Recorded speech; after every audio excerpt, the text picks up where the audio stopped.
দেশের বিভিন্ন অঞ্চলে এবছর আম উৎপাদন ভালো হওয়ার সম্ভাবনা দেখা দিয়েছে। অনুকূল আবহাওয়া, সময়মতো বৃষ্টি এবং কৃষি বিভাগের পরামর্শে আম চাষিরা বেশ আশাবাদী। বিশেষ করে রাজশাহী, চাঁপাইনবাবগঞ্জ, খুলনা, সাতক্ষীরা ও যশোর অঞ্চলে আমের বাগানগুলোতে ভালো ফলন দেখা যাচ্ছে। কৃষি সম্প্রসারণ অধিদপ্তরের কর্মকর্তারা জানান, গত বছরের তুলনায় এবছর আমের মুকুল বেশি এসেছে এবং ঝরে পড়ার হারও তুলনামূলক অনেক কম। ফলে উৎপাদন বৃদ্ধির সম্ভাবনা রয়েছে। গোপালভোগ, হিমসাগর, ল্যাংড়া, আমরুপালি ও ফজলি জাতের আমের ফলন এবার ভালো হতে পারে বলে ধারণা করা হচ্ছে। চাষিরা জানান, সার, কীটনাশক ও শ্রমিক খরচ বেড়ে গেলেও ভালো ফলনের কারণে তারা লাভের আশা করছেন।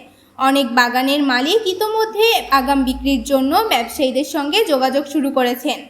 বিশেষজ্ঞরা বলছেন, আবহাওয়া অনুকূলে থাকলে এবং ঝড় বৃষ্টি কম হলে দেশের আম উৎপাদনের নতুন রেকর্ড হতে পারে।